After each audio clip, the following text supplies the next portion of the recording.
Brother Bear is a 2003 Disney film starring Jeremy Suarez and Joaquin Phoenix. It's about an Inuit boy named Kenai who transforms into a bear after killing a bear who killed his brother. In order to transform back, Kenai must actually travel to a faraway mountain where the great spirits are the closest, and supposedly they transform him back. And critics overall had pretty negative reviews of the movie, stating that it lacked fresh style, an exciting plot, and was overall too serious for younger audiences. It's more of a deeper Disney film with heavier messages and less comedy than usual. And personally, I felt kind of different from this because I think the animation was done extremely well and there's a lot of exciting action scenes within the movie. However, audiences also shared my opinion and they loved the film and praised it for its high quality animation, deeper meaning, and musical score. The film was Disney's attempts to break into like the tween market, so around like 9 to 12 years old, and it performed relatively well in box offices, grossing about $250 million despite the critics' reviews. Overall, it had a pretty good impression to audiences as they were kind of introduced into Inuit culture, but a majority of the film was still heavily generalized, which may have had a negative impact when it comes to the public's perception of Inuit people specifically. The depiction of indigenous peoples in Brother Bear casts them in a pretty positive light. However, this portrayal is still based on heavily romanticized stereotypes, and some of this sentiment is directly tied to environmentalists and hippies, as they know that indigenous peoples have a care for the earth and that they share common interests. Released after the second Native American film craze of the 1990s, audiences were already influenced by the depictions of indigenous people in other films, so the film kind of continued the trend of generalizing indigenous culture and making loosely borrowed traditions due to its popularity. An example of this is when they introduced totems as small necklaces that Kanai and all the other adults in the tribe wear. Traditionally, totems are towering, tall wooden structures that represent an animal, but are not worn as necklaces that much. But this makes audiences think that all totems are kind of worn as necklaces by all tribes in the Alaskan Pacific area.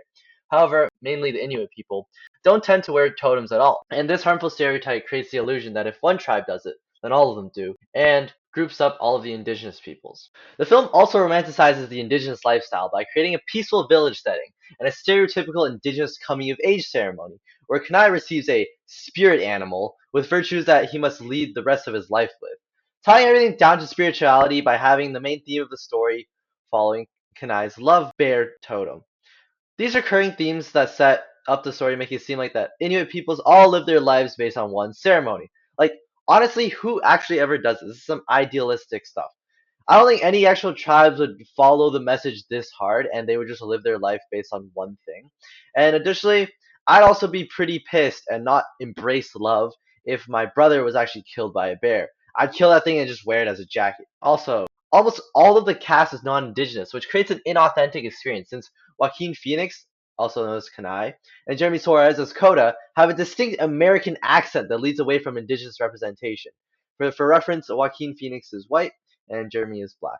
Disney did this as a cash grab since audience probably don't like listening to indigenous voices, and there are no actual harmful stereotypes, but a lot of generalization within the film. To be fair though, Brother Bear isn't actually that bad of a movie. It actually tells a really heartfelt and believable story centered on human connection to nature and how the power of love actually tends to break the cycles of hate. The plot feels extremely grounded emotionally, especially when Coda forgives Kanai for killing his mother and saves his life, ending the cycle of revenge that drives the film. The screenplay is strong overall, though some of the dialogue feels pretty whitewashed since none of the voice actors are actually indigenous. Like, how do you make a story about an indigenous boy with zero indigenous actors? Are we serious? There are also so many voice actors like Zahn McClarnon, Graham Greene, and Michael Horst who definitely could have voiced some characters. I'm not gonna crap on the movie too much. To be fair, the animation in this movie is quite exceptional. As a hand-drawn animated film, it features vibrant colors, fluid movements, and breathtaking wide shots.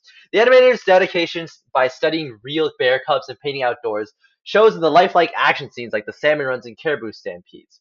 There are also some CGI in the movie, but it's not really that present because I can't personally tell what's CGI and what's animated. And the scenery is like actually so amazing, and it feels like I'm seeing the real wild Alaskan wilderness. In addition to the beautiful scenery, it also has some pretty compelling musical scores too.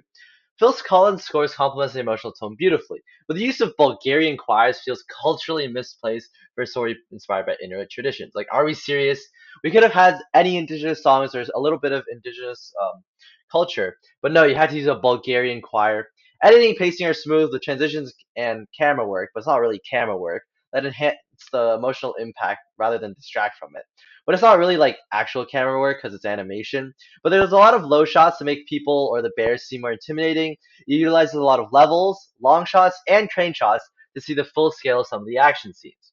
Overall, Brother Bear is a visual stunning and emotionally powerful film that excels in storytelling and animation.